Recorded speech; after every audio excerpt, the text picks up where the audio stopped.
따라서 복이 있는 사람.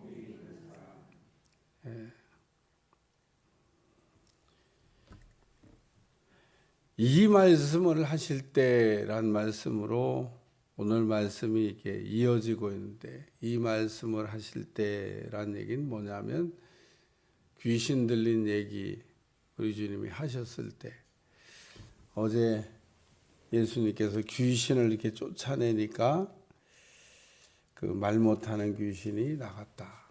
귀신이 들리면 말을 해야 되는데 말을 못하는 일이 벌어지고, 또 귀신 들리면 들어야 되는데 듣지 못하는 일이 일어나고, 또 그 귀신 들리면 봐야 되는데 보지 못하는 일이 벌어진다. 또 때로는 이렇게 안진뱅이가 되기도 해요. 때로는 손이 마르기도 합니다. 그래서 이 성경에 귀신 들려서 일어났던 일들을 자세히 쭉 살펴보면, 귀신 들려 말 못하고, 귀신 들려 듣지 못하고, 귀신 들려 또 보지 못하고, 귀신 들려 주저앉아 있고, 귀신 들려 손이 뭐 오그라지고, 뭐 기타 등등 뭐 해서 귀신이 들렸더니 우리 신체에 여러 가지 장애가 일어났다. 그 대표적인 게 말 못하고, 듣지 못하고, 보지 못하고. 참 이 귀신이 하는 일을 이렇게 살펴보면 참 귀신은 참 백해무익합니다. 백해무익. 그냥 한마디로 표현하면 그냥 뭐 한 개라도 뭐 유익한 게 있으면 좋은데 한 개도 유익한 게 없습니다. 그걸 백해무익이라고. 그러니까 우리 인간은 귀신과 더불어서 살아서도 안 되고, 붙어 있게 해도 안 되고, 귀신은 그냥 붙어만 있게 해달라고. 가만히 있을 테니까 붙어만 있게. 아주 그런 거 좋아하는데 붙어 있지도 마. 그냥 떨어져. 그래서 우리는 이 영적 세계를 조금 알아야 되고요. 영적 세계를 우리가 조금만 알아도 자유하게 살 수가 있습니다. 제가 귀신 들리면 그 말 못한다고 한 얘기를 어제 이렇게 좀 길게 설명을 했는데, 그 말 못하는 것 중에 하나가 기도를 못하는 겁니다. 기도가 하기 싫다든지, 기도를 못한다든지, 기도가 안 된다든지. 야, 하나님께서 우리 이게 그 대화하자고 입을 주셨는데 그 입이 이게 대화가 안 되면 되겠어요? 오늘 그러니까 이 말씀을 하실 때 무리 중에 한 여자가 음성을 높여 이르되 당신의 벤태와 당신을 먹인 젖이 복이 있나이다. 뭐 좋은 얘기 하는 것 같아요. 여러분 그렇게 생각 들지 않습니까? 말씀을 읽어보면 뭐 어떤 여자가 지금 그 당신을 벤태, 당신을 먹인 젖 복이 있다. 마리아 얘기하는 건데 뭐 틀린 얘기 같지도 않고, 뭐 마리아가 복 받은 여자인데 뭐 그게 잘 얘기한. 오늘 이 말씀을 통해서 우리가 좀 생각할 말씀은 뭐냐면, 귀신이 하는 말은요 잘 새겨들어야 돼요. 귀신은 꼭 맞는 것 같으면서도 안 맞는 얘기하고, 안 맞는 것 같으면서도 이게 뭐야 좀 이렇게 헷갈리게 하는. 귀신이 뭐 다 틀린 얘기 하냐? 다 틀린 얘기 안 해요. 이제 여러분이 한번 성경에 귀신이 하는 말들을 쫙 이렇게 한번 뭐 전체적으로 한번 찾아서, 귀신이 뭐 벙어리가 아니에요. 귀신도 보면 그 예수님이 막 자기들을 쫓아내려고 때 막 하나님의 아들이시여 막 뭐 맞는 얘기해요. 근데 이게 가만히 잘 따라가 보면 이제 이게 헛소리 하는 거예요. 이게. 그러니까 이 귀신이 하는 얘기는 100% 뭐가 잘못됐다 이렇게 얘기하면, 아주 귀신이 100%의 마귀는 언제나 만든 듯하면서 틀리게, 그러니까 헷갈리게 하는 겁니다. 헷갈리게. 이단 그 얘기하면 이단이 뭐 다 틀리는 얘기한 줄 아세요? 그 이단 간 사람들이 이구동성으로 한 얘기가 있습니다. 하나도 안 틀려요, 목사님. 교회에서 오히려 그렇게 쏙쏙 들어오게 그냥 딱딱 딱 맞게 무슨 수학 공식처럼 안 가르쳐주고 애매모호하게 얘기해서 말씀이 뭔지 몰랐다가 이야 와보니까 1 더하기 1은 2다 2 더하기 2는 4다 4 더하기 4는 8이다 딱딱 떨어지게 아주 막 과학적으로 합리적으로 논리적으로 얼마나 말씀이 쏙쏙 들어오는지 꿀송이보다 더 답니다. 에이 지옥이 나가라. 그게 바로 잘못된 건데 자기가 무슨 그런 거를 분별할 능력이 있다고. 그게 잘못된 거라 그러면 아 잘못됐나 보다 좀 알아들으면 얼마죠. 귀가 고장이 나서 이미 그런 데 빠진 사람은 안 들립니다. 나는 그런 사람들하고 얘기 여러 번 해봤어요. 바울은 말하기를 서너 번 얘기하고 안 들으면 그만둬라. 괜히 그런 사람들하고 씨름할 시간에 다른 영혼 전도하는 게 더 낫다. 양심적 하인 맞았고 이미 지옥 가기로 작정된 것 같은. 그래서 참 인생을 살면서 여러분 만나지 말아야 될 사람은 절대 안 만나기를 기도하셔야 됩니다. 꼭 만나야 될 사람을 만나야 되는데 만나지 말아야 될 이상한 사람 만나가지고 그 이상한 얘기 듣고 이상한 길로 가는 겁니다. 자기 딴 애들은 다 잘 가는 줄 알지만 글쎄 뭐 하나님 앞에 가서 우리 하나님 일 많이 했는데요. 귀신도 쫓아내고 선지자들도 하고 뭐 얼마 도무지 모르겠다고 도무지 모르겠다. 예수님이 지금 이 여자가 하는 말이 이게 지금 맞는 얘기하고 지금 틀리지 않은 얘기하면 예수님이 여기다가 뭐 니프로다가 야, 너 참 어떻게 그런 말을 했냐고 칭찬하지 않겠어요? 우리 주님 니플 달잖아요 지금. 예수님께서 이르시되 오히려 하나님의 말씀을 듣고 지키는 자가 복이 있느니라. 마리아가 왜 예를 들면 그 복 받은 여자가 되냐 하면 천사가 와서 말도 안 되는 이야기를 하는데 도대체 이해가 안 되는 얘기하는데 그거를 아멘으로 받았다는 겁니다. 오늘 본문의 말씀은 누가복음 1장을 읽고 마태복음 7장을 읽어야 된다고 밑에 조그맣게 깨알같이 그 성경 구절이 써 있는 분들이 있을 겁니다.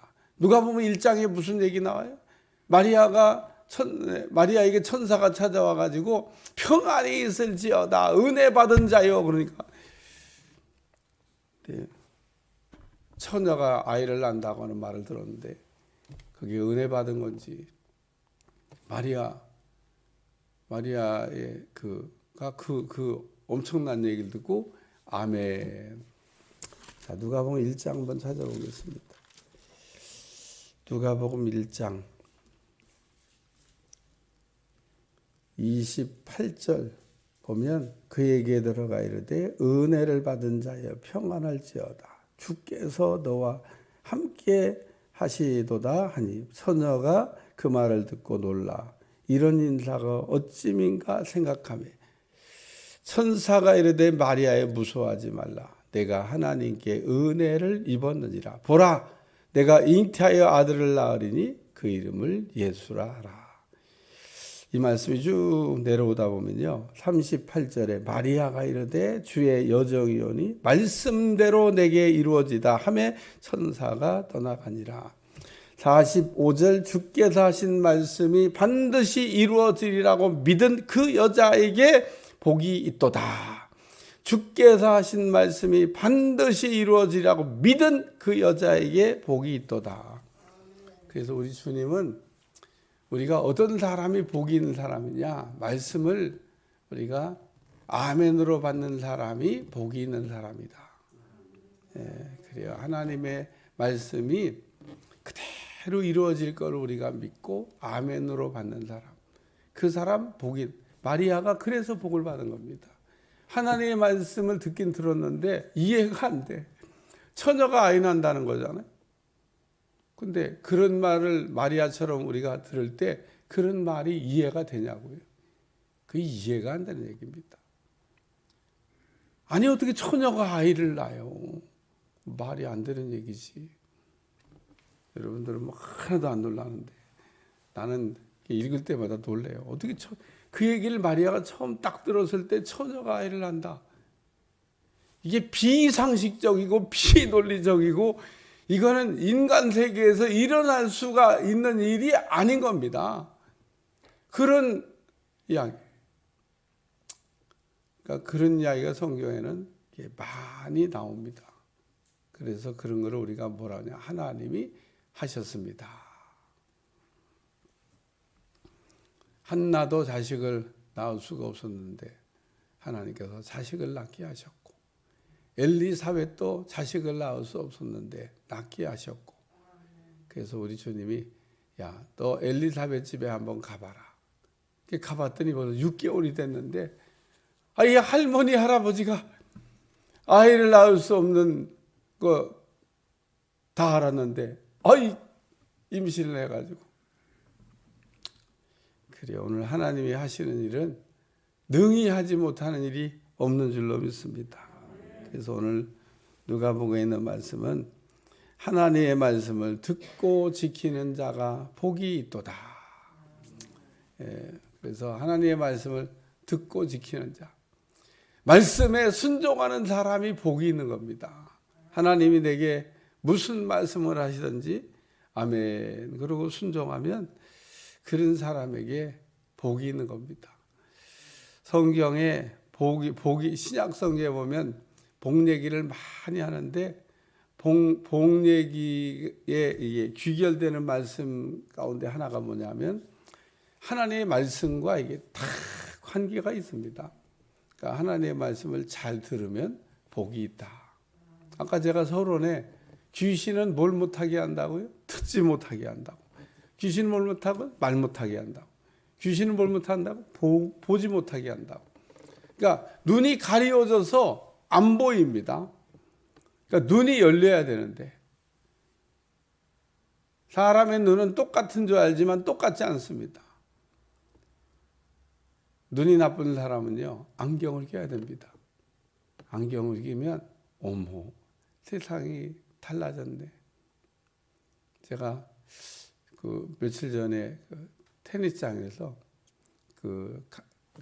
카메라 공사하러 거기에 왔더라고요. 시청 관할이니까 시청에서 갑자기 무슨 카메라를 또 다 달더라고요. 카메라 공사하는 분이 왔는데 카메라 공사를 다 끝나고 이제 이게 종이 한 장을 쓰더니 이제 다 달았다 이거야. 이렇게 다 표시하는 걸 하는데 핸드폰에 있는 걸 이렇게 딱 펴놓고 이렇게 받아쓰기 하더라고요. 근데 제가 핸드폰을 이렇게 보니까 깨알 같아. 에? 안 보여. 제가 옆에 가서 보여요? 네. 좋으시겠다. 나는 핸드폰에 있는 핸드폰 안에 조그만 핸드폰 안에 A4 용지로 쓴 이렇게 용지 있는 겁니다. 그러니까 A4 용지를 찍어서 핸드폰 안에 넣어놓은 거예요. 그러니까 이렇게 쭉 줄였으니까 얼마나 작아요, 그게? 근데 그걸 보고 이제 옆에 그 A4 용지에다가 이제 뭐 필요한 걸 이렇게 표시한 하나. 내가 이렇게 한번 보려고 가까이 가서 이렇게 봤는데 좀 짜증 나더라고. 잘 안 보이더라고. 그냥 깨알같이 뭐가 있긴 있는데. 그래서 내가 보여요? 네. 뭐 잘 받아 쓰더라고. 내 속으로 좋겠다. 젊은 사람들은요 다 보입니다. 안경 안 껴도 다 보입니다. 저도 뭐 안경 끼면 다 보이죠. 그런 거 정도야. 근데 그냥도 눈이 좋은데 어쨌든 우리의 눈은 이렇게 안경을 끼면 이렇게 볼 수 있는 것도 있는데 영안이 열리면 또 다른 세계가 보입니다. 하나님의 신비하고 놀라운. 바울은 삼층천을 봤다 그러잖아요. 없는 거를 그냥 그려갖고 본 게 아닙니다. 실제로 올라가서 보고 온 겁니다. 사모하셔야 볼 거를 보여주시죠. 또 사모해야 말씀이 들리는 겁니다. 하나님의 말씀이 들리면 죽었던 사람도 살아나게 됩니다. 안 되던 것도 되게 됩니다. 오늘 주님이 복 있는 사람이 어떤 사람이냐? 말씀이 아멘으로 받아지면 복이 있고, 말씀이 들려지면 복이 있고, 말씀이 역사하면 복이 있고, 전부 하나님의 말씀과 관계가 있어서 하나님의 말씀이 잘 들려지고 잘 아멘되고 잘 그 말씀이 내 속에서 살아 역사하면 복이 있다는 겁니다. 누가복음을 읽어보면 계속 예를 들면 마리아라고 하는 사람이 중요한 사람이긴 하지만 그다지 중요하지 않게 다룹니다. 예를 들면 동방 박사들이 그 아기 예수께 경배하려고 먼 동방이 어디냐? 페르시아입니다. 페르시아부터 세상에 베들레헴까지 왔는데 동방 박사들이 엎드려 경배한 사람이 누구냐? 마리아가 포함되냐? 마리아 안 했습니다. 마리아가 얼마나 참 예수님을 낳게 하고 예수님께 젖을 먹이니까 위대합니까? 그런데 절 안 합니다. 왜 마리아는 절 안 하냐? 마리아는 경배 대상이 아니니까. 그 구유에 되어 있는 보잘것없어 보이는 어린아이, 그 아기 예수님께 경배하고 갔더라. 이 아기 예수는 어리지만 경배 대상이고 마리아는 어른이고 성숙하지만 경배 대상이 아니고, 그러니까 아기 예수께 경배하고 갔더라 이렇게 성경에 되어 있지. 마리아와 아기 예수께 경배. 성경은요 아주 정확하게 기록되어 있습니다. 그러니까 해야 될 것과 하지 말아야 될 것을, 그러니까 이 귀신이 지금 헛소리하는 겁니다. 예수님을 앞에 놓고 지금 헛소리. 지금 예수님이 없는 상태 하는 얘기, 예수님이 들으시고 그게 아니야. 말씀을 듣고 지키는 자가 복이 있는 거야. 예수님이 말씀이시잖아요. 그 예수님의 말씀을 잘 듣는 사람이 복이 있다. 오늘도 우리는 예수님이 내게 뭐라고 말씀을 하시나 들으려고 이 새벽에도 나오신 거고, 오늘 말씀의 결론은 간단합니다. 말씀을 듣고 지키는 자가 복이 있다. 말씀을 듣고 사람들이 안 지켜요. 듣는 것만 좋아해요. 듣는 것만. 듣는 거는 뭐 엄청 좋아합니다. 그래갖고 아침에도 듣고 점심에도 듣고 저녁에도 듣고, 근데 지키는 건 아니에요. 그러니까 말씀이 나와는 상관이 없는 말씀이 되는 겁니다. 하나님의 말씀은 듣고 지키라고 주신 거지 들으라고 주신 게 아닙니다. 듣기도 잘해야 되고 지키기도 해야 되고 그 말씀이 내 손에서 살아 역사하는 것을 보기도 해야 됩니다. 우리는 들어야 되고 지켜야 되고 역사하는 걸 봐야 됩니다. 역사하는 걸 보면 신앙생활이 달라져요. 뭐 주일날 교회를 와야 되냐 안 해야 되냐, 가게 문을 닫아야 되냐 안, 이런 고민 안 합니다. 이야, 하나님이 살아계신데 뭐 그런 거 갖고 고민해요. 초대교회 사람들은 다 잃어버려도 동굴로 가서 살아도 기쁨으로 갔습니다. 예수님 믿는다는 것 때문에 다 뺏겼습니다. 땅도 뺏기고 집도 뺏기고 직업도 뺏기고 인간으로서 살 수 있는 방법이 없습니다. 모든 거 다 잃어버렸는데 그래도 우린 좋아. 우리 동굴 가서 살 거야. 그래서 동굴 속으로 들어가서 살았던 사람들이 있습니다. 그게 일명 카타콤입니다. 얼마나 불편하겠어요. 집도 뺏기고 땅도 뺏기고 직업도 뺏기고 공동체 안에서 살 수 있는 걸 다 막아버렸는데, 그래? 그럼 우리끼리 가서 하나님 찬양하고 우리 동굴 속에서 살아. 뭐 하나님 뭐 죽게 하겠어. 그래서 카타콤이라고 하는 곳, 때로는 땅 밑에서 지하에서, 야, 동굴로 들어가고 땅 속으로 들어가고, 로마 밑에 그 지하 도시가 또 있다 그러잖아요. 거기 잘못 들어가면 살아도 못 나와. 미로가 돼가지고 하도 막 노마 병사들이 거기는 안 들어간대. 왜? 들어갔다 길 잃어버리면 죽으니까. 얼마나 긴지 헤매다가 그냥 거기 죽어. 그래, 오늘도 하나님의 말씀으로 여러분이 굳게 붙들고 말씀이 곧 능력인 줄로 믿습니다. 기도하겠습니다. 하나님, 오늘도 말씀을 듣고 지키는 자가 복이 있는지라. 간단한 말씀이지만 오늘도 우리가 하나님의 말씀을 듣는 길을 주시고 지킬 수 있는 믿음 주시고 살아 역사하는 걸 볼 수 있는 은혜를 주옵소서. 감사드리며 예수님의 이름으로 간절히 기도하옵나이다. 아멘.